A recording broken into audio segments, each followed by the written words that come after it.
지난 6일 북한은 수소탄 형태의 핵실험을 성공적으로 실시했다고 밝혔습니다. 3년여 만에 이뤄진 북한의 핵도발, 북한의 의도는 무엇일까요? 그리고 연초부터 꽁꽁 얼어붙은 한반도 정세 어떻게 풀어가야 할까요?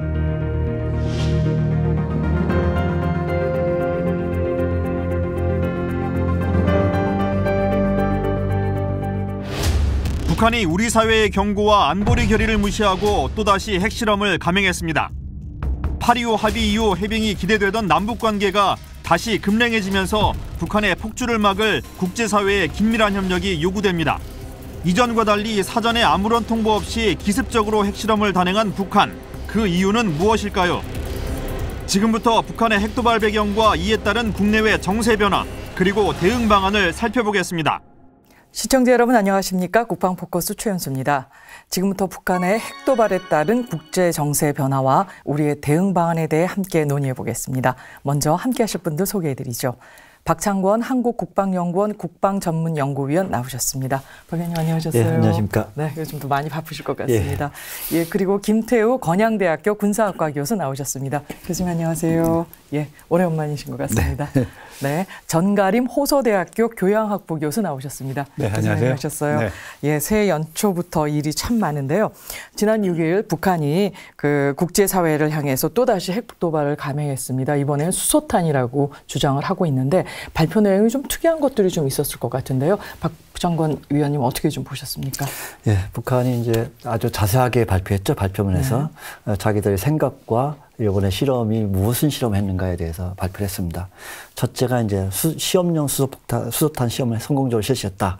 그러니까 기존에 플루토늄 그 원자탄을 실험했었거든요, 세 차례. 그리고 이제 국제사회가 사실 우라늄에 대한 그 폭탄을 실험하지 않을까 하고 주의를 뒀었는데 그것에 대한 증거는 확실하게 갖지 못했었습니다. 그런데 이번에 이제 수소탄을 시험했다 하니까 이제 새로운 단계, 새로운 형태의 북한이 핵실험을 지금 하고 있고 개발하고 있다 하는 것이 수소탄 시험을 이제 했다, 갖춰 나가고 있다. 이런 것을 얘기하고 있는 것이고 두 번째가 이제 소형화된 수소탄이다. 소형화라는 것을 굉장히 강조하고 있어요. 이 문제는 이제 좀 미사일에 탑재할 수 있는 능력을 갖추고 있으니까 이런 능력을 우리가 갖추고 있다. 전략군도 만들었지 않습니까? 미사일 로켓군을 중심으로 한 전략군을 창설했는데 이런 능력을 가질 수 있는 실제 이제 하드웨어인 그런 소위 말해서 핵미사일 갖출 수 있는 능력을 가지고 있다 하는 것이고 세 번째가 이제 북한이 항상 주장해왔던 것이죠. 북한 핵보유국이다. 국제적으로 좀 인정해달라. 이런 것을 계속적으로 얘기를 하고 있어요. 근데 이번에도 얘기했지만 미국이나 우리 한국도 북한 핵보유국이 인정하지 않겠다. 이거 명확하게 하고 있거든요. 이것을 이제 계속 그 메시지를 통해서 전달하고 있는 것이고 그다음에 이런 핵 개발에 대한 핑계가 미국의 적대시 정책이다. 그 소위 말해서 북한이 항상 주장하고 있는 평화협정. 이것에 대한 얘기인데 이것이 아주 함정입니다. 평화협정 모든 한반도 한국의 안보를 아주 무장해제 시키려고 하는 모든 요소를 다 포함하고 있는 것이 이것을 하면서 결국 이 얘기는 무슨 얘기냐 하는 것은 북한 핵무기 포기하지 않겠다 하는 얘기가 똑같은 얘기거든요. 그래서 이와 같은 전반적으로 볼 때 북한이 이제까지 표명했던 것들에서 북한이 핵 능력을 계속 개발하겠다. 또 이런 능력 확충해 나가겠다. 그리고 새로운 능력, 고도화된 능력을 갖춰 나가겠다 하는 것들에 대한 것을 이번 어쩌면 실험을 통해서 4차 핵실험을 통해서 보여주고 이런 발표문을 통해서 재확인을 시켜주는 그런 메시지를 전달하고 있습니다. 네, 조선중앙TV가 중대 발표라고 하면서 했던 그 내용인데요. 상당히 많은 부분을 담고 있다고 지금 설명을 해주셨는데요. 김태우 박사님은 어떻게 보셨습니까? 예, 뭐 중복이 되는 얘기일 수는 있습니다만은 저는 세 가지 포커스를 맞추고 봤습니다. 이게 무슨 문제인가? 누구의 문제인가? 북한의 핵무기는 결국 어디를 향하는가? 이 사실 세 가지를 중점적으로 봤는데 어떤 문제인가 하는 차원에서 이게 뭐 수소폭탄 실험인가 아닌가 하는 논의가 지금 이어지고 있거든요. 네. 뭐 사실은 바깥으로 탐지된 지진의 규모만 놓고 본다면 수소폭탄이 아닐 수 있다 이런 얘기가 충분히 나올 수 있고 그러나 이 핵실험장의 이 규모 내부 설계를 어떻게 하느냐에 따라서 바깥으로 나오는 이 규모가 달라질 수 있습니다. 그래서 반드시 그것만 가지고 단정할 수 있는 것도 아니에요. 그러니까 수소폭탄이라고 확실히 얘기하기도 어렵고 확실히 얘기하지 않기도 어려운데 뭐 물론 중요한 문제지만 우리가 여기에 너무 매달릴 필요 없다. 왜냐하면 문제의 본질은 북한이 제4차 핵실험을 했다는 것이고 지금 말씀하신 대로 강공으로 핵 보유국으로 가고 있는 겁니다. 우리의 전략 딜레마가 한층 더 깊어졌다. 이 문제의 본질은 같기 때문에 본질을 봐야 된다 이렇게 생각. 두 번째는 제가 누구의 문제인가 이제 이렇게 많은 사람들이 북한 핵 문제는 국제적인 문제다. 국제사회가 감당해야 되고 또 미국의 문제다. 미국이 북한을 어떻게든 할 것이다. 중국이 관리 책임자다. 뭐 우리는 한미 동맹 속에 있기 때문에 우리는 크게 신경 써도 되지 안 써도 된다. 뭐 이런 류의 논리를 펴는 걸 보고 저는 참 놀랐는데요. 이게 국제 문제이기도 하고 미국 문제이기도 하고 중국 문제이기도 하지만 우리한테는 우리의 문제거든요. 그렇죠. 그리고 우리는 우리의 문제가 더 중요한 겁니다. 우리의 문제를 가볍게 보는 이런 풍조는 없어야 되겠다. 세 번째, 누구를 향하는가 하는 문제. 이게 참 우리 젊은 장병들이 이거 제대로 봐야 될 부분인데요. 북한이 발표를 하면서 계속 미국의 적대시 정책 때문에 핵무기를 갖는다라고 얘기를 하고 있죠. 네. 마치 그 발표문만 보면 이 핵무기가 무슨 나중에 탈이 나더라도 미국과 북한 사이에 탈이 나고 우리는 관계가 없는 거구나 이렇게 생각할 수 있도록 만들고 있는데 전혀 그렇지 않습니다. 북한이 핵무기 만들어서 미국하고 핵전쟁 할 겁니까?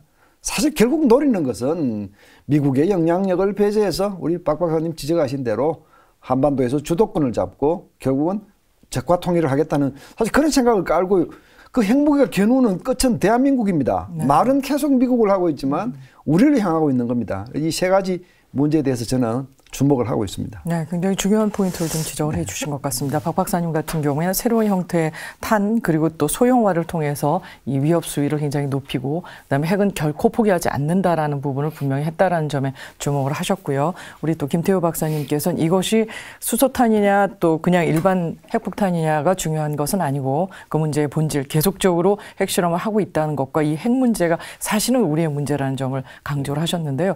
그렇지만 그럼에도 불구하고 이 수소탄이냐 아니냐는 것은 상당히 또 중요한 부분이 될 수가 있는데요. 일각에서는 이번에 아까 말씀하신 것처럼 그 폭발력의 위력이 생각보다 작았다는 것 때문에 네. 수소탄은 아닐 거다 이렇게 보고 있는데 근데 김 박사님은 1, 2년 안에 북한이 얼마 전에 또 네. 그러셨죠. 수소폭탄을 실험을 할 거고 또 가지려고 할 것이다라고 하셨는데 네. 어떤 측면에서 이렇게 보셨고 또 이게 갖게 되면 어떤 의미를 갖는지 좀 설명해 주세요. 예, 뭐 저는 부족하지만 나름대로 지금 북한 핵 문제를 팔로우해 온 지가 글쎄요 90년부터니까 네. 많은 세월이 지났죠.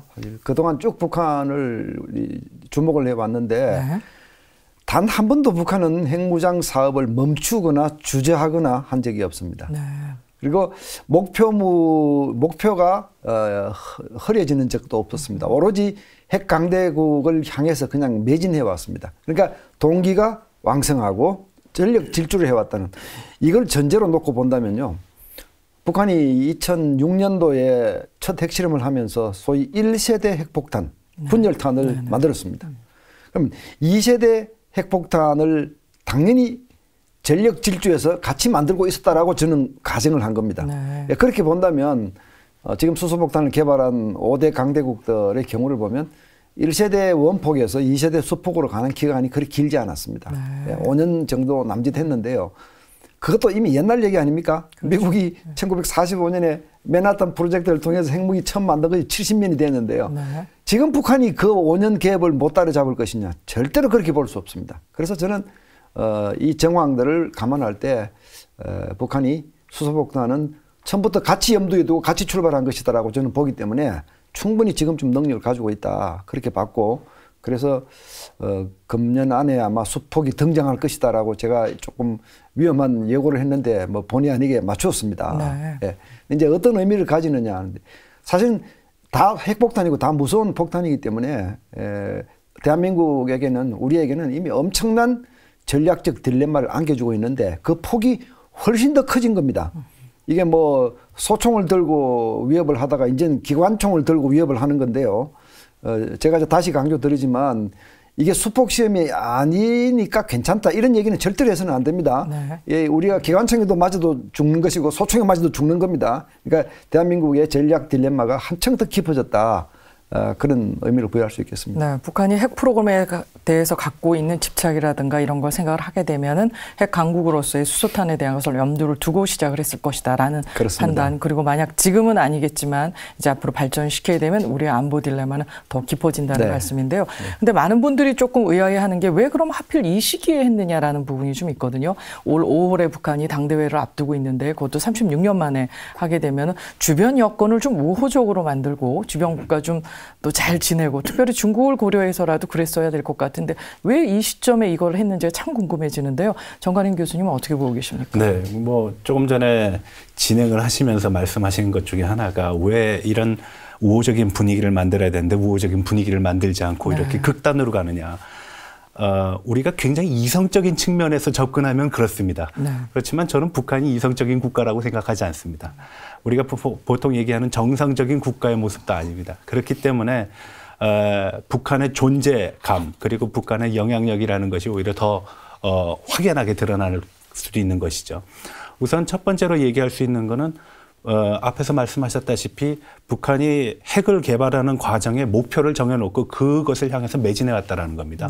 뭐 사회주의 국가들이 대개 갖고 있는 그 특징 중에 하나가 목표를 정하면은 과정은 따르지 않고 결과만을 얘기를 하거든요. 그게 실패가 됐을 때 이를 제외해 놓고서는 계속적으로 간다라는 거죠. 그래서 북한의 어떤 핵 그리고 수소폭탄의 실험까지는 갔다라고 전제를 한다 그러면은 그건 하나의 계획 중에서 그냥 일부분의 과정일 뿐이다라는 거예요. 그래서 해왔던 일을 그냥 한다라는 것이죠. 두 번째로는 시의적으로 굉장히 유의미한 시기일 수가 있다라는 겁니다. 일단 대치 상황에 있는 남한의 경우에는 4년 차로 넘어가기 때문에 대화의 상대가 레임덕 현상을 직면할 수 있다라는 그런 시기적인 특징이 있고 미국과 같은 경우에는 지금 대선으로 인해 가지고서는 굉장히 복잡한 국면에서 말기에 있는 오바마가 어떤 결정을 할 때 대선 후보와의 어떤 그런 논의가 굉장히 필요한데 대선 후보가 정해지지 않고 지금 아주 무주공산의 어떤 모습을 보이고 있기 때문에 시의적으로도 굉장히 유의미한 시기다. 그리고 중국의 입장에서 보면은 중국은 새로운 방향을 전환하는 과정이 있습니다. 저는 개인적으로는 개혁개방 2.0이라고 표현을 하는데요. 중국이 지난 과정 동안에는 항상 양적인 성장을 해왔습니다. 그런데 지금은 이제 질적인 성장으로 가고 있는데 이 질적인 성장이라는 것이 성과가 두드러지지 않습니다. 그러면은 분명히 정부와 정권에 대한 어떤 논의가 굉장히 많이 될 텐데 그 논의를 죽이기 위한 어떤 핵심적인 방법 중에 하나가 바로 부패, 반부패 문제거든요. 중국도 굉장히 좀 전환 과정에서의 어떤 성장통을 겪고 있다는 측면이 있고요. 전 세계적인 경제로 보게 되면 역시 마찬가지 굉장히 혼란스러운 국면을 지금 보이고 있고요. 또 일본의 경우에는 또 우경화의 성향이라든지 그래서 아주 복잡 다단한 그 성향 속에서 어느 누구도 과감하게 이슈를 선점하거나 이슈를 주도할 수 있는 상황이 아니라는 겁니다. 그렇기 때문에 북한의 입장에서 보면은 이러한 실험 자체에 대한 비난은 있을지언정 여기에 대한 실효적인 어떤 제재가 과거와 같지 않을 것이다. 뭐 일반적인 패턴을 그대로 답습할 것이다라는 그런 어떤 믿음도 있을 것입니다. 또 한 가지를 얘기하자 그러면은 북한이 갖는 그 신년사에서 나왔던 얘기 중에 하나가 내부적인 문제를 얘기를 했는데 그 내부적인 문제에 대한 본인의 뚜렷한 의지 그리고 단속 그리고 관리를 얘기했다는 겁니다. 우리가 보통 정치학에서 얘기를 할 때 파워라는 걸 많이 하는데 권위적인 배분을 해야 되는데 지금 김정은은 권위적 배분을 그동안 상당히 많이 해왔는데 굉장히 극단적인 면을 보여왔습니다. 예를 들어서 고모를 죽이거나 아니면은 무슨 어떤 물리적인 수단 그리고 도덕적인 수단도 저해하면서까지 해왔는데 이런 문제를 극복하기 위해서라도 북한은 이 시기에 평화적인 어떤 분위기 조장이 아니라 극단적인 분위기를 조장해서 자신의 존재감을 드러나는 게 오히려 더 효과적이지 않겠느냐 하는 그런 판단을 했을 수도 있다고 봅니다. 네, 참 이해가 안 되는 부분이긴 한데 지금 정 교수님께서 설명하시니까 또 나름대로 합리적인 이유를 갖고 지금 이 실험을 했구나라는 생각이 좀 드는데 박 교수님도 같은 생각이세요? 유사한 생각이긴 하지만 왜 지금 현 시점에서 했느냐. 소위 말해서 신년사를 보니까 굉장히 평화적인 메시지가 담겨 있는 것 같이 지금 생각하고 모든 국가들이 좀 북한과의 관계를 어떻게 하면 좀 잘해볼 것인가 좀 그런 소망적인 생각을 가지고 있는데 왜 이 시점이냐. 찬물을 끼얹는 행동을. 사실 이렇게 보면 아까도 얘기했다시피 시기적으로 이제 전략적 시기에 핵 능력을 가지고 본다면 북한이 핵 능력을 갖추겠다 얘기를 했습니다. 그다음에 이와 같은 것들에 대해서 빨리 하겠다. 뭐 우리 잠수함 발사 탄도미사일부터 시작해서 굉장히 했지 않습니까? 그러면은 자기 능력을 우리 김태 박사님도 얘기했다. 제1세대, 제2세대 핵 능력을 빨리 갖춰 나가려고 하거든요. 그럼 빨리 갖춰 나가기엔 스케줄이 있겠습니다. 자 기술 발전의 속도도 이것도 하나의 중요한 그런 어떻게 보면 그것을 봐야 된다. 왜냐하면 장기적으로 하는 것보다 가급적이면 짧은 시간 내에 할 수 있는 한 빠른 시간에 핵 능력을 완전히 갖추고 이것도 대외적으로 과시하고 그러고 나와서 그 상태에서 인정을 받은 상태에서 뭐 다른 협상을 한다든지 대외 관계를 개선한다든지 뭐 이런 그 행태를 보일 수 있거든요. 그래서 그런 어떤 핵 프로그램의 전반적인 스케줄 속에서 보면은 지금 하고 있는 그런 시점이다. 이렇게 보는 것도 한 방법이 한 시각이지 않는가 보고요. 두 번째는 아까도 얘기했지만은 그럼 국제사회가 현재 북한에 대해 대북 제재를 굉장히 강력하게 할 수 있는 그런 여건이 완전히 조성이 돼 있냐? 좀 약간 어렵지 않습니까? 네. 중동 문제가 복잡하죠.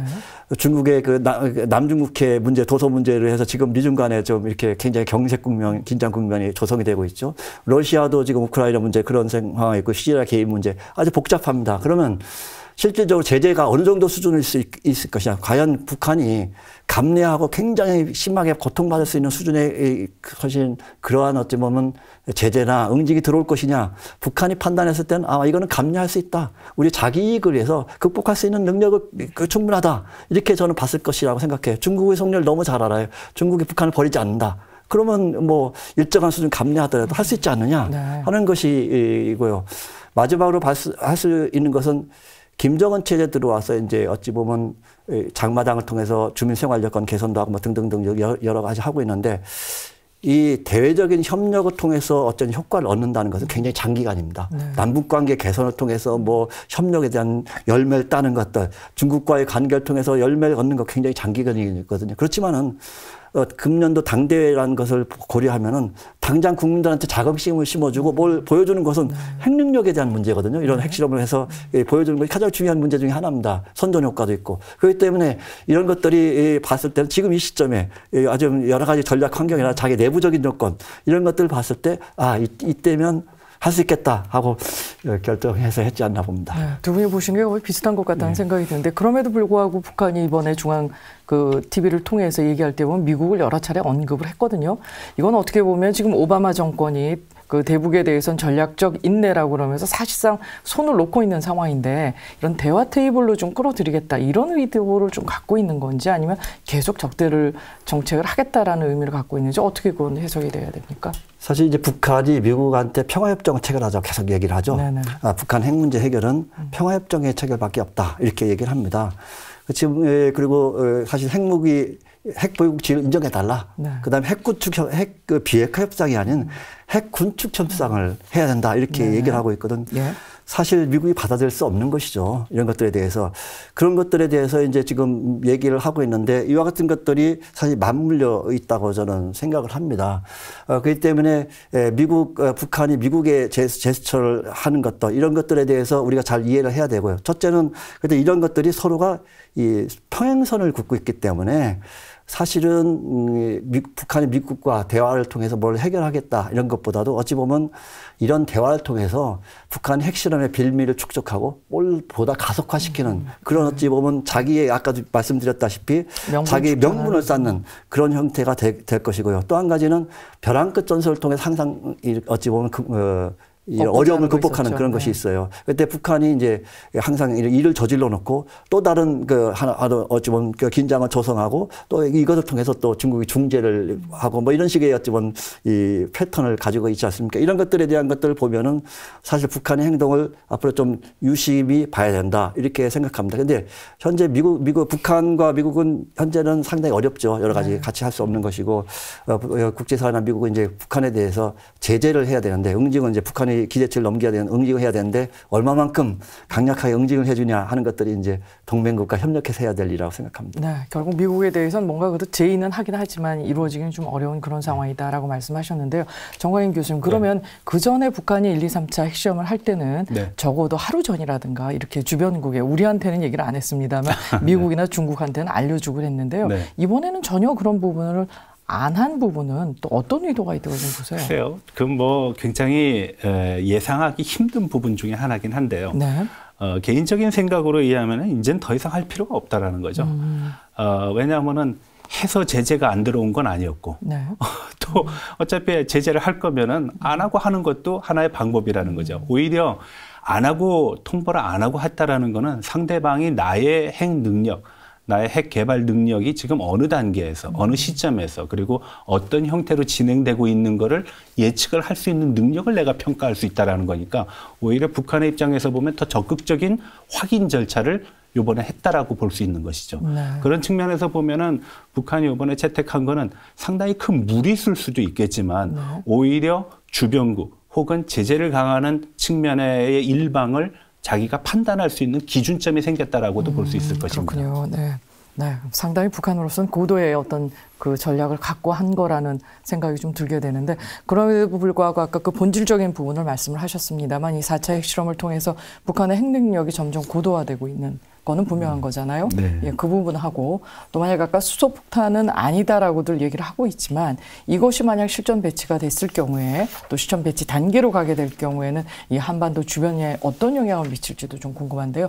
김태호 교수님 좀 설명해 주실까요? 수소폭탄이라고 하는 것에 대한 기술적인 설명을 조금 더 부과를 해드리자면 뭐 1세대 원자 폭탄은 우라늄이나 플루토늄으로 만드는 폭탄이고 이제 뭐 익히 많은 분들이 알고 계시지만 수소폭탄은 중수소와 삼중수소라고 하는 전혀 다른 재료를 가지고 만드는 것이고 네. 방식도 다르죠. 1세대는 분열에서 나오는 에너지를 이용하는 것이고 이거는 2세대는 융합에서 나오는 에너지를 이용하는 것입니다. 뭐 참고로 이 수소, 중수소, 수소 아시죠? 중수소는 이 2개입니다. 중성자가 2개고 또 삼중수소는 3개입니다.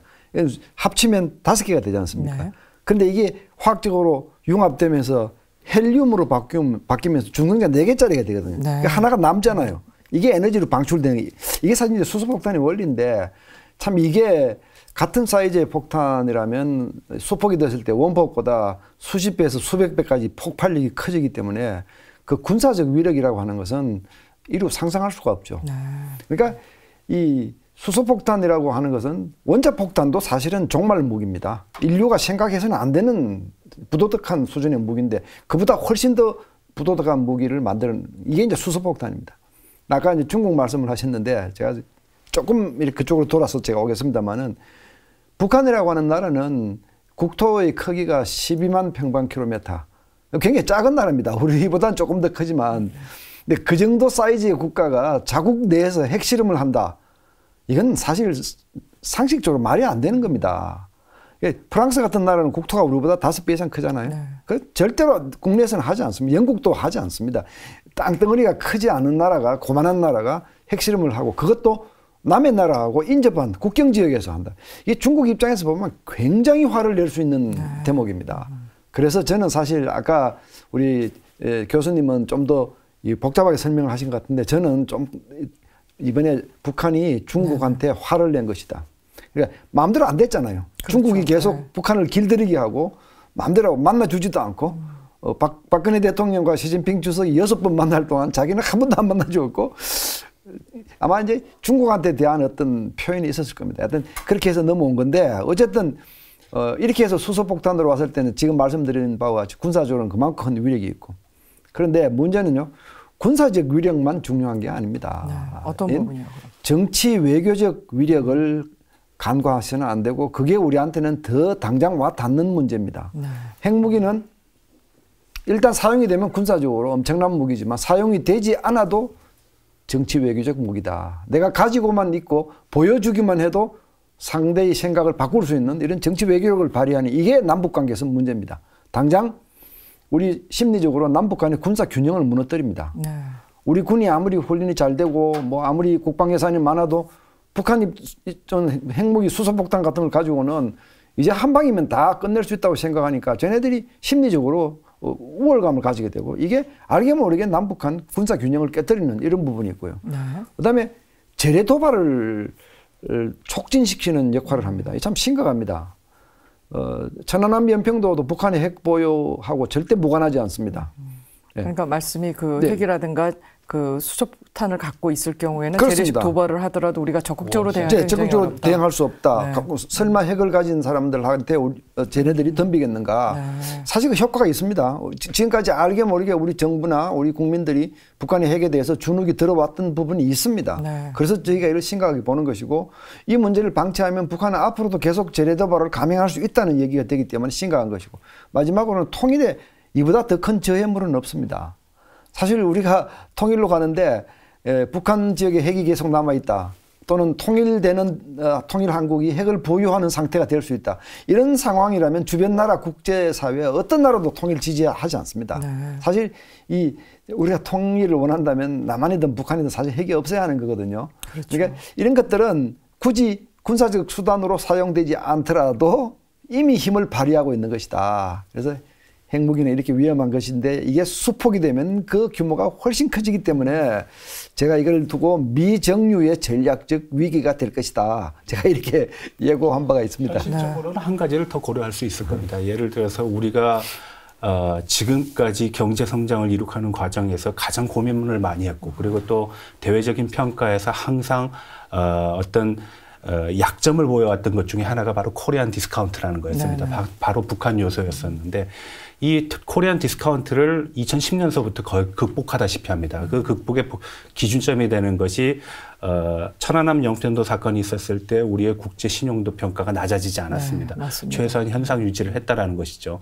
근데 지금 이러한 위기가 계속 장기화됐을 때는 아마 코리안 디스카운트의 재현이 나타날 수 있다. 그거는 지금까지 우리가 쌓아왔던 이런 노력과 피와 땀이 무너지는 것이죠. 네. 그런 측면에서 보면은 한국에게 있어서의 충격은 오히려 북한에게 있어서의 충격보다도 훨씬 큰 충격이 될 수 있다는 겁니다. 최근 그 원화의 달러에 대한 어떤 변동폭을 보게 되면은 특히 6일과 7일 사이의 변동폭을 보게 되면은 외부에서는 굉장히 위험으로 느끼는데 네. 내부에서는 위험으로 느끼지 않거든요. 이게 뭐 보통 경영학에서 얘기하는 코코넛 이론이라는 것인데 코코넛이 떨어지면 맞아 죽을 수도 있는데 네. 밑에 있는 사람들은 걱정을 안 하는 거예요. 그렇죠. 네. 근데 이제 밖에서 볼 때는 굉장히 위험해 보인다라는 거죠. 바로 그런 논리도 우리가 고려를 볼 필요가 있다고 봅니다. 네, 예상보다 상당히 그 파급 그 영향력이라든가 이런 것이 네. 크다라는 측면을 좀 지적을 해주셨는데, 네. 그럼 이 과정을 통해서 북한이 궁극적으로 좀 얻고자 하는 게 아까 그 남한과의 관계에 있어의 어떤 상대적인 우위 이런 부분도 있겠지만 이 핵 보유국의 지위 이것도 끊임없이 노리고 있는 상황인데요. 박 의원님, 이 북한이 이번에 이렇게 했다고 해서도 국제사회가 핵보유국이라고 인정은 안 해주겠지만 북한이 핵보유국 지위를 갖게 되면 어떤 영향력을 또 발휘하게 되는지도 좀 궁금한데요. 사실 핵보유국 지위라는 것은 정치적, 외교적인 굉장히 중요한 의미를 갖고 있습니다. 사실 핵보유국 지위를 인정하고 있는 것은 P5라고 해서 사실 미국, 뭐 지금 러시아, 중국, 프랑스, 영국 아닙니까? 그러면 이제 잠정적으로 간접적으로 인정하는 게 지금 인도 뭐 이렇게 얘기를 하고 있는데요. 한마디로 얘기하면 핵을 보유하고 있지만 다른 어떤 제재도나 그런 것 없이 보통 국가와 같이 똑같이 행동하도록 그냥 인정하고 행동하도록 똑같이 해주는 겁니다. 구체적으로 얘기하면 핵보유국 지위를 인정해 준다는 것은 북한에 대해서 지금 핵 실험하고 뭐 하면서 핵 개발하는 것에 대해서 모든 제재를 가하고 있지 않습니까? 유엔 안보리 제재를 가하고 있고 압박도 하고 이런 것들 다 이제 풀어주는 것이죠. 네. 거의 다 풀어주는 것입니다. 그러면 뭐 자유롭게 모든 대외 활동이라든지 정상적인 국가로서 뭐 제재 없이 할 수 있도록 하는 것이고요. 또 한 가지는 중요한 것이 핵과 관련된 연료라든지 기술이라든지 이런 것들을 갖다가 이 국제적인 교류나 협력을 통해서 배우고 교류하고 협력할 수 있는 이러한 것들에 대한 보장이라고 할까 이런 것들도 인정이 되거든요. 상황에 따라 물론 넘나짐이 있지만 기본적으로 그렇습니다. 그렇게 되면은 사실 핵보유국 지위라는 것이 북한이 핵무기 보유국가의 소위 강대국인 북한이 말하는 그런 그런 형태를 모든 걸 인정해달라는 것이고요. 그러면 이제 국제 판도가 완전히 달라지죠. 사실 핵이라는 것을 중심으로 한 판도가 완전히 달라진다. 아까 주변국 영향을 얘기했는데 사실 일본이라든지 뭐 다른 많은 국가들이 그럼 핵 개발해갖고 뭐 핵보유국가 되면 되는 거 아니냐 이런 것들 될 수 있고요.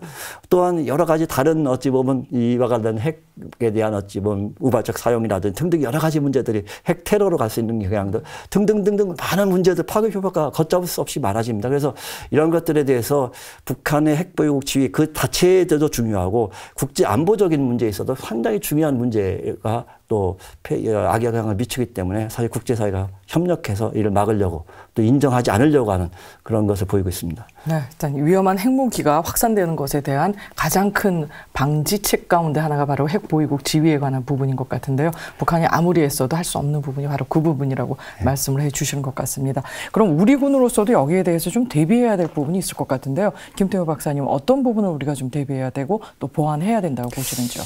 네, 뭐 우리는 핵을 보유할 수 없는 입장이 있기 때문에 비핵 상태에서 사실상의 핵 보유국인 북한을 상대해야 합니다. 참 어렵죠, 그러니까. 네. 그래서 이제 우리가 대응 조치를 생각한다면 누구하고 협력해서 할 거냐라고는 협력 상대국을 기준으로 본다면 이게 뭐 독자적인 대응을 할 것이냐, 쌍무적인 대응을 할 것이냐, 다자적인 대응을 할 것이냐 이렇게 이제 분류할 수가 있습니다. 쌍무적이라는 건 동맹을 통하는 것이고 네. 다자는 유엔 같은 이제 뭐 이런 걸 얘기하는 건데 그다음에 이제 이 대응 정책의 성격을 놓고 분류를 해보면요, 군사적 대응을 할 것이냐, 외교적 대응을 할 것이냐, 남북 관계에서 남북 대화라고 하는 수단을 통해서 할 것이냐, 또 이렇게 구분할 수가 있습니다. 그런데 제가 왜 이런 말씀을 처음부터 시작하느냐 하면 질문은 군사적을 물으셨는데 여기서 독자적이고 군사적인 대응 능력을 갖추지 못하면 나머지는 다 맥을 추지 못합니다. 네. 참 이 가장 핵심이 그러니까 뭐 외교도 중요하고 협상도 중요하지만 우리가 군사적으로 북한 핵 위협을 억제할 수 있는 능력이 부족하거나 없으면 나머지는 다 없는 거나 마찬가지가 되고 크게 시달린다. 제가 이걸 먼저 강조를 이제 드리는 겁니다. 네. 그러니까 이제 군사적으로 그럼 어떻게 하느냐. 군사적으로는요, 이게 우리가 핵이 없는 상태에서 핵국인 북한을 억제해야 되기 때문에 동맹의 힘이 다른 어떤 분야보다 필요합니다. 네. 핵국인 미국의 힘이 굉장히 필요합니다. 그래서 독자적인 대응과 동맹을 통한 대응을 해야 한다. 네. 그러니까 독자적으로 대응하는 건 뭐 어떤 게 있느냐. 이게 지금 우리 국방부가 하고 있는 킬체인이라든지 또 한국형 미사일 방어라든지 이런 것들이 다 필요한 것이고 그리고 여기 더해서 앞으로 우리가 이제 뭐 예산상의 제약 때문에 마음대로는 안 되겠지만 네. 예산이 허용하는 한 방호 시설도 많이 늘려야 되고 네. 그다음에 사후에 만약에 북한이 핵 도발을 했을 때 우리 스스로 독자적으로 응징할 수 있는 미국의 해구산이 아니더라도 응징할 수 있는 이런 체계를 갖추고 나가는 이런 것들이 앞으로 우리가 투자를 해야 될 그런 대목 분야들입니다. 물론 이거 뭐 한꺼번에 되는 건 아닙니다. 근데 군사 분야의 대응에 있어서 동맹을 통해서 할 수 있는 것도 굉장히 중요한데 당장 한미 동맹 조약을 우리 다시 한번 볼 필요가 있습니다. 한미 방위 조약 말씀하신 건가요? 예, 방위 조약에 보면 자동 개입 조항이 없습니다. 네. 그리고 해구산 이 확장 억제라고 하는 이 해구산에 관한 글로 쓰여진 부분이 없습니다. 네. 사실 이제 해구산 공약은 한미 국방장관 회담을 통해서 반복적으로 이렇게 확인시켜 주는 정도지 조약 수준은 아닙니다. 그러니까 이런 것들을 이번에 다 집어넣는 소위 동맹 조약 개정 작업을 한번 한미 간에 협의할 필요가 있습니다. 네. 그다음에 그 이전에 뭐 그런 건 오래 걸리겠지만 그 이전에 미국의 전술핵을 재반입 문제도 한미 간에 심각하게 지금 검토를 해야 되고요. 또 그게 어렵다면 미국의 전략 자산을 이 주변에 상시 배치하는 문제. 이 뭐 이미 우리 국방장관께서 미국 쪽하고 협의를 하고 있는 것 같아요. 참 반가운 일인데 네. 상시 배치하는 문제 이런 것들이 북한한테 심리적 압박을 주고 억제가 되거든요. 가장 가능한 예를 들자면 핵무기를 탑재한 핵잠수함이 동해에 상시 배치된다면 이건 상당한 대북 억제력이 될 겁니다. 네. 그러니까 이런 것들을 군사적으로 우리가 추구를 해야 한다. 뭐 지금은 그런 시기라고 저는 봅니다. 네, 그러니까 우리의 독자적인 능력과 함께 동맹의 네. 능력을 함께 네.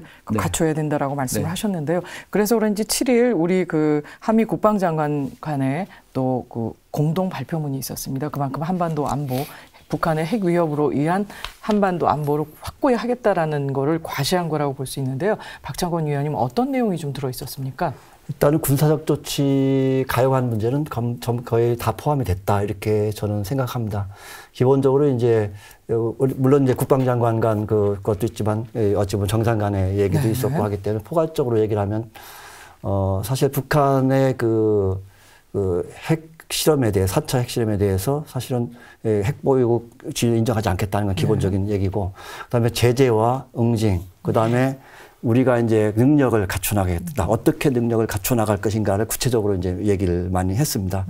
제재와 응징에 대한 문제는 이제 우리 유엔 안보리 결의라든지 또 한미 간 또 우방 국가의 협력을 통해서 사실 이제 정치 뭐 외교적인 또 경제적인 어찌 보면 또 군사적인 방법에 있어서 다양한 조치가 이루어질 것이라고 저는 생각합니다. 이런 것들이 이제 폭넓게 논의되면서 이제 수순을 발견하면 좋을 것이고요. 우리한테 관심 있는 것들이 방금 얘기했다시피 이제 아까도 우리 김태호 박사님께서 잘 말씀하셨는데 군사적으로 이제 어떻게 할 것이냐. 그렇죠. 국방장관 간의 얘기는 주로 이제 군사적인 문제가 많이 됐으니까요. 국방장관 간의 어찌보면 공동 발표보다 또 우리 합참의장과 한미연합선관도 또 같이 만나서 얘기를 했었죠.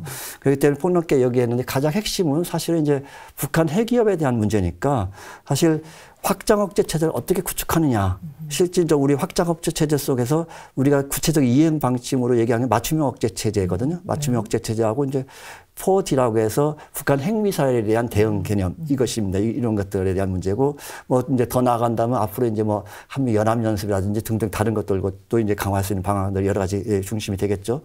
그래서 이제 맞춤형 억제 체제 같은 경우는 방금 얘기했듯이 핵실험이라든지 그런 핵위협, 이런 핵 공갈, 또 긴장 조성, 또 뭐 핵 사용 위협까지 실제 들어올 여러 가지 움직임, 군사적 움직임에 대해서 각 단계별로 실제적 가시적으로 우리 행동을 취해줘야 되거든요. 북한의 이런 행동에 대해서 이렇게 한다는 것을 방금 전략자산에 대한 어떤 배치 문제도 마찬가지고 그런 것들에 대해서 실질적으로 이제 구체적인 얘기는 안 했지만은 실질적으로 행동을 이번에는 하겠다 하는 것을 이제 얘기를 한 것이고요. 두 번째도 이제 지금 한미 간에 합의하고 있는 북한 핵미사일 위협에 대해서 실제적으로 우리가 그 북한 핵미사일을 조기에 탐지하고 사용을 못하도록 교란하고 또 핵미사일 공격할 때는 뭐 미사일 방어 체계에서 요격하고 또 핵미사일 파괴하는 그런 모든 작전들 4D라고 하는데 이런 작전을 실질적으로 이행할 수 있는 작전 체계로서 수심 체계화하고 능력을 갖추고 발전시키겠다.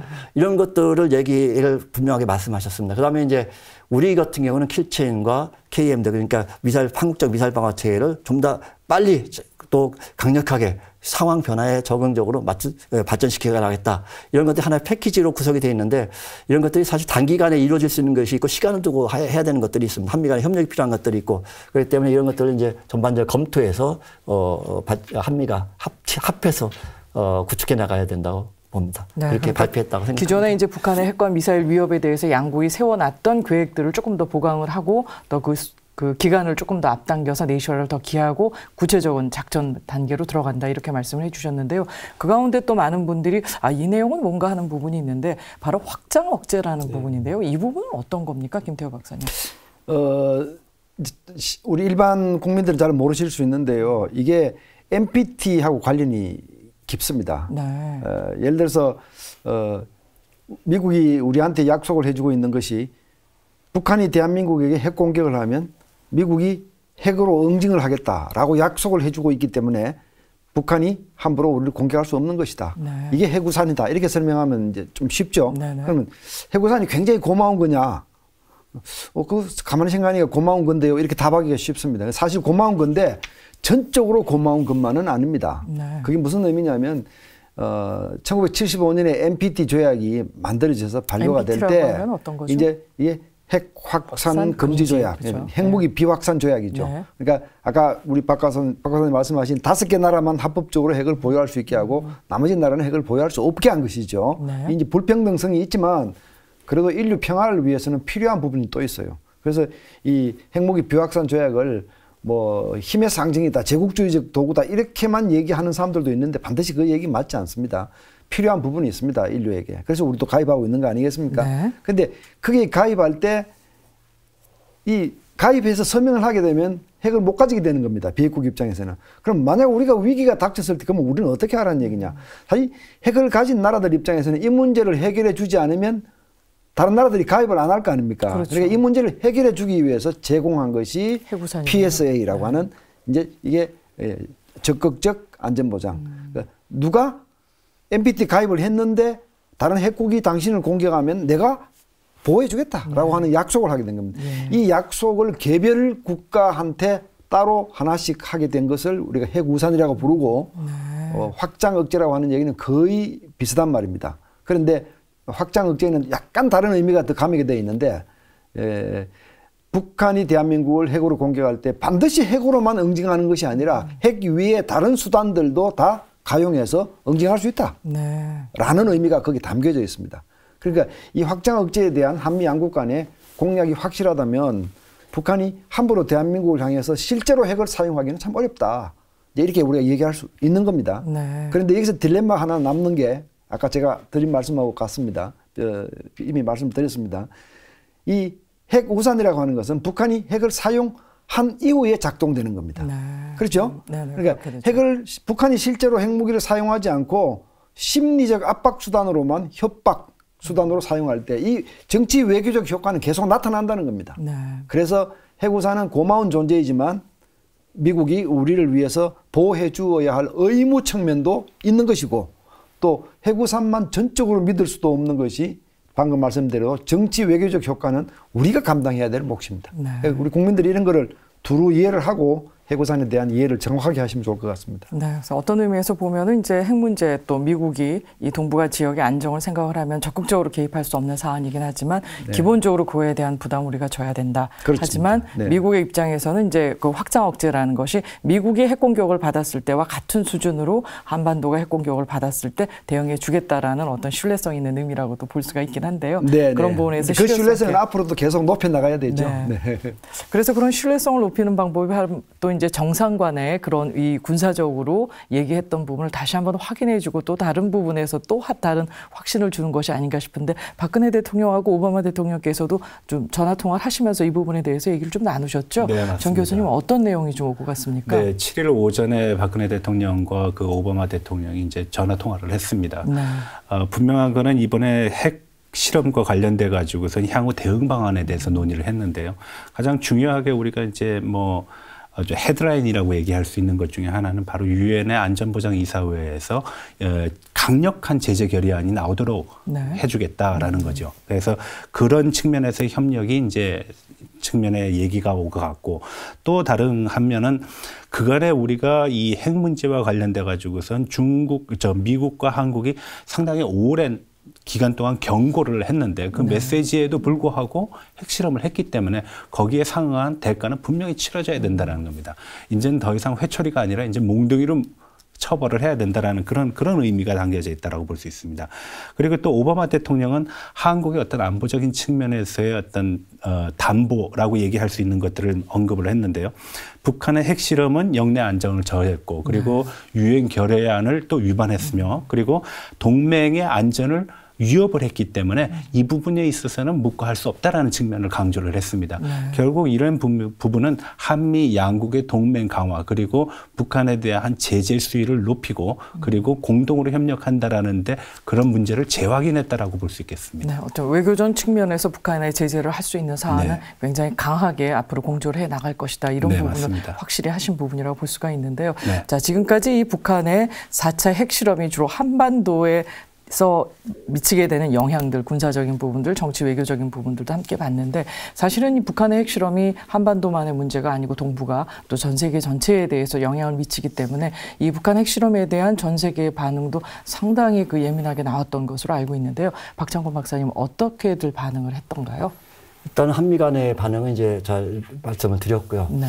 사실 중국이 이제 반응을 했죠. 상당히 좀 언짢은 표현을 굉장히 좀 나쁘다 하는 것을 했죠. 사전 통보를 안 해줬다 아까도 얘기했고 사실은 4차 핵실험 안 할 줄 알았는데 했느냐. 이제는 국제적인 어쩌면 강대국으로서 책임을 이행하겠다. 아직까지 이런 얘기를 한 적은 별로 없었거든요. 없었는데 이제 책임 이행하겠다. 이제 어떻게 이행할 것인가는 두고 봐야 됩니다. 사실 유엔 안보리 결의에서 어느 정도 제재까지를 사실 합의하고 이것을 중국이 어느 정도까지 이행할 것인가 실제 내용은 좀 봐야 되는데 일단은 성명을 그렇게 발표를 했습니다. 그러면 상당히 과거와는 다른 그런 표현입니다. 사실 그런 식으로 얘기를 했고 일본의 표현이 상당히 재미있습니다. 일본이 발표를 했죠. 아베 수상이.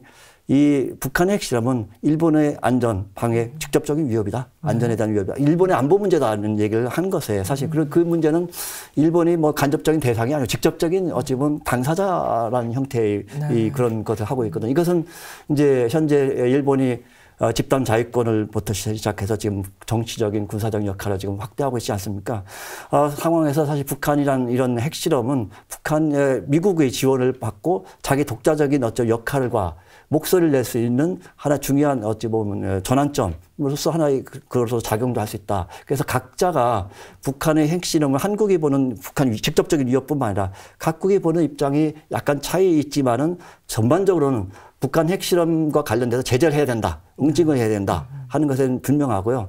그다음에 이제 이것에 관련돼서 이제 어떻게 조치를 취할 것이냐에 대한 문제는 각국의 모기겠죠. 한국에 대한 한미의 모기지만 일본 같은 경우는 아마 제 생각에는 앞으로 이제 한미일 관련된 문제, 한일 간의 협력에 대한 문제 이런 문제를 북한과 관련 지어 갖고 협력이 필요하고 앞으로 좀 더 강화해야 되고 일본 역할도 좀 중대해야 된다고 얘기할 것이고요. 아까 중국 문제는 우리가 한중 간에 북한 문제가 불거졌기 때문에 한중 간 협력이 굉장히 중요한 것이 많습니다. 외교적인 것뿐만 아니라 북한 문제 근본적인 해결을 위한 방안과 방책, 북한 문제에 대한 것은 위험에 대한 관리 문제 이런 것들 폭넓게 사실 얘기할 수 있는 그런 이제 폭이 넓어졌다. 그래서 이것을 어떻게 이제 해나가느냐. 에 대한 문제는 이제 한국의 무기죠. 한국이 적극적으로 능동적으로 대처해야 될 것이라고 생각합니다. 네, 중국이 이전과는 달리 굉장히 적극적으로 나오고 있다는 부분도 지적해 주셨고 일본의 경우에 마치 자기들에게 일어난 것처럼 굉장히 적극적으로 했는데 그 이면에는 또 이제 자위대의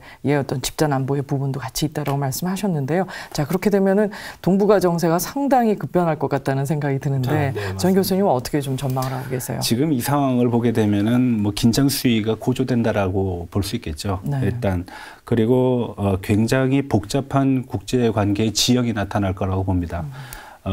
지금 북한으로부터 야기된 어떤 핵 위협이라든지 이런 핵 실험이 가지는 국제 지형이라는 것이 지금 굉장히 미묘하게 나타나고 있거든요. 앞서 말씀하셨다시피 일본 같은 경우에 집단 자위권은 주변 국가들이 다 반대하는 건데 그것을 용인할 수 있는 어떤 틀이 됐다라는 것이고요. 한국의 입장에서 보면은 전략적인 자산을 이용을 해야 되고 또 주변 국가와의 관계도 개선을 해야 되고 또 이런 과정에서 북한의 어떤 억제 핵 개발이라든지 실험을 억제시킬 수 있는 능력도 제고를 해야 된다는 측면에서 보면은 뭐 상당히 복잡한 문제를 해결을 해야 된다는 겁니다. 중국의 입장에서 보면은 아마 중국도 눅놓지 않을 거예요.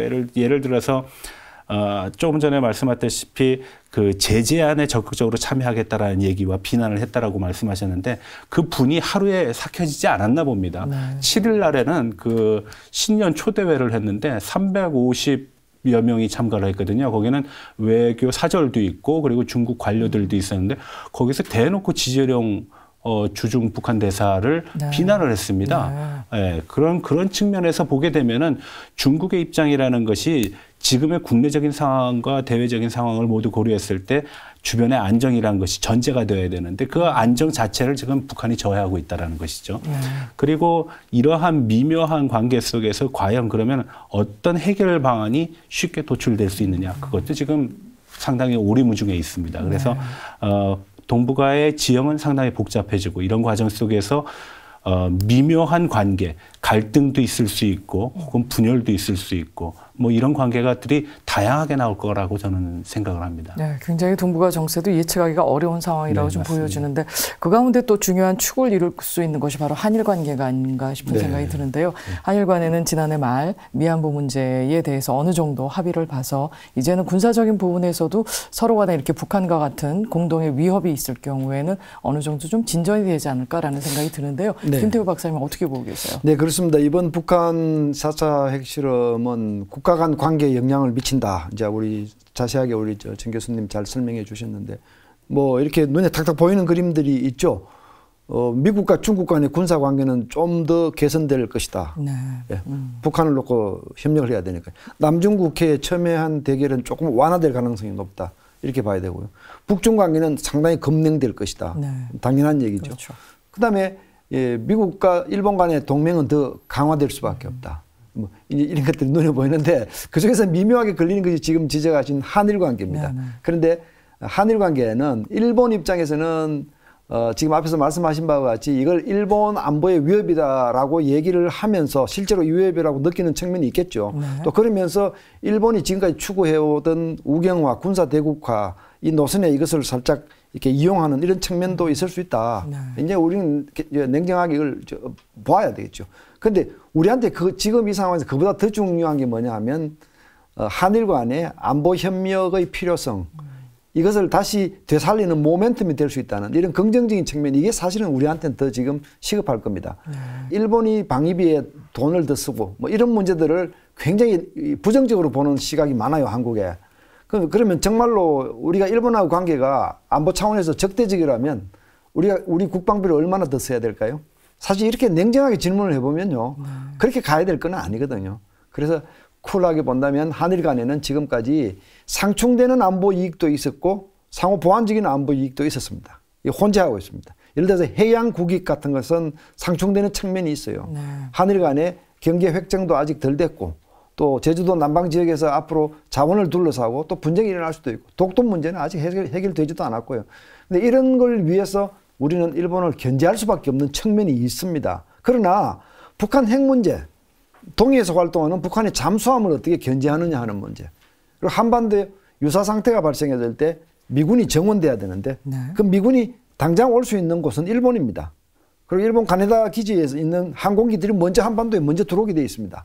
예? 그래서 제3원정단 해병 원정단에서 있는 군인들이 일본에서 나오게 되어 있습니다. 그러니까 한반도 유사시에 일본을 활용할 수 있는 측면이 우리한테 있는 겁니다. 그래서 이 긍정적인 부분을 하나더라도 이 제한적인 범위에서라도 한일 간의 안보 협력이 필요했는데 이게 우리가 너무 감정을 앞세우다 보니까 이게 안 됐던 겁니다. 근데 이번에 이 북한의 핵실험을 계기로 다시 한번 한일 관계를 되돌아볼 수 있는 모멘텀이 되지 않았겠느냐 이렇게 생각해 봅니다. 네, 추가적으로 하나 더 말씀드리고 싶은 거는 이제 과거에는 체제와 이념에 따라서 이제 공동의 적이라는 개념이 더 앞섰는데 이제는 아마 공동으로 관리 대상이라는 존재가 나타났다라는 것도 하나의 어떤 면에서 보면 그렇습니다. 동북아의 평화를 그렇습니다. 유지할 수 있는 또 새로운 모멘텀이 나타났다라고 볼 수 있습니다.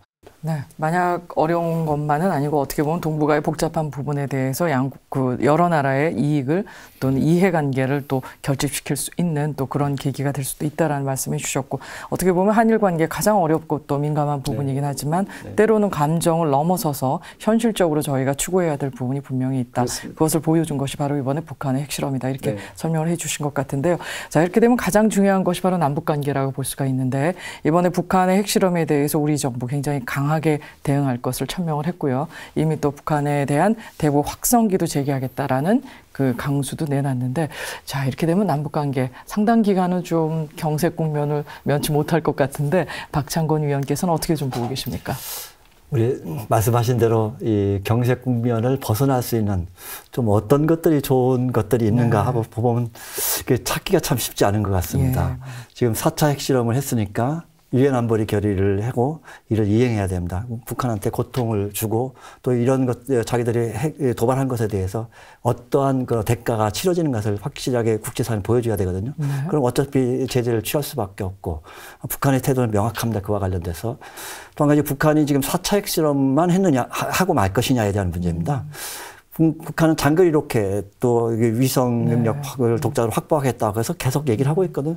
장거리 로켓 발사 준비도 거의 다 된 거로 저는 알고 있고 언제든지 시기를 봐서 할 수 있는 것이고요. 또 잠수함 발사 탄도미사일 경우도 지금 계속적으로 지금 하고 있지 않습니까? 그래서 실질적으로 4차 핵실험으로 딱 끝나는 매듭이 아니고 계속 연속선상에 있다는 것이죠.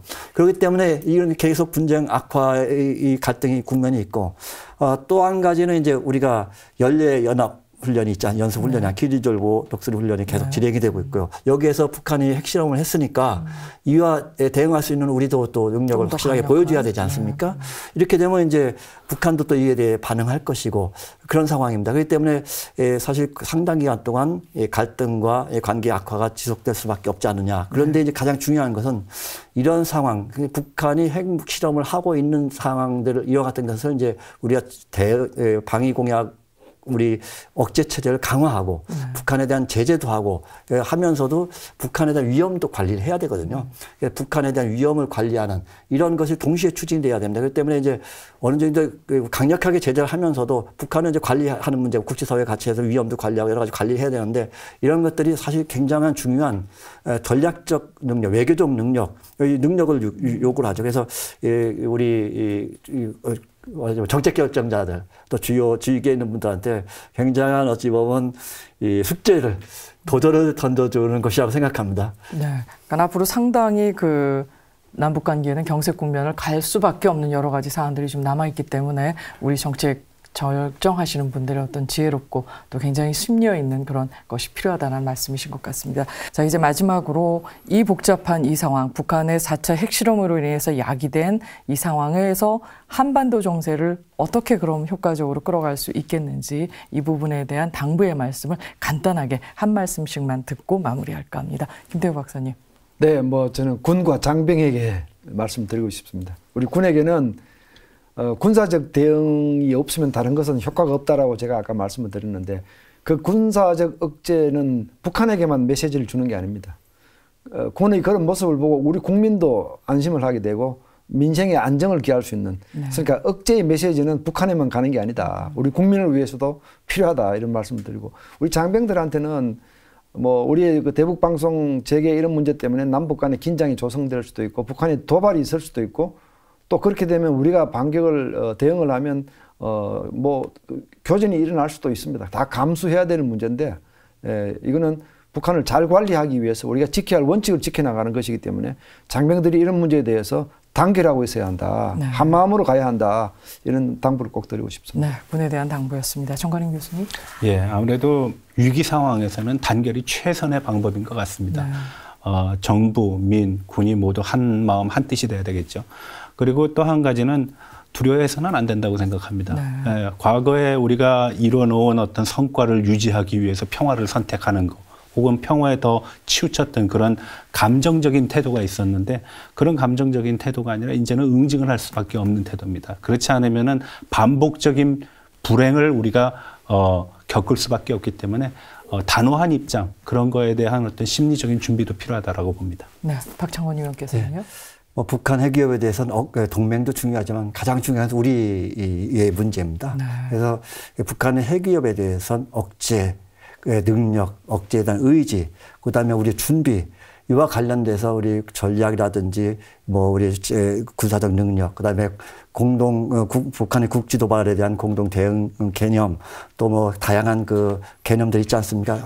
연수 훈련 이런 것들에 대해서 전반적으로 한번 검토를 해보고 보다 좀 취약점 없이 강력하게 좀 유지를 하고 북한에 대해서도 이러한 능력을 정확하게 전달하는 그런 노력들이 필요하다고 봅니다. 네, 확고한 대비 태세를 기반으로 해서 또 우리의 것은 우리가 지키겠다, 원칙은 분명히 하겠다는 우리의 강한 의지가 필요하다는 말씀이셨던 것 같습니다. 자, 오늘 이렇게 귀중한 시간 내주셔서 또 어려운 사안에 대해서 해안을 보여주신 거 너무나 감사합니다. 그럼 오늘 이 시간을 마치겠습니다. 고맙습니다. 네, 고맙습니다. 국가안보는 최선이 아닌 최악의 상황에 대비하는 것입니다. 더 이상 북한의 핵도발이 감행되지 않도록 국제사회와 함께 강력한 제재를 실행하는 데 집중하는 것은 물론 비상대비태세 확립에도 힘을 쏟아야겠습니다. 국방포커스 오늘은 여기서 마치겠습니다. 다음 주에 뵙겠습니다. 안녕히 계십시오.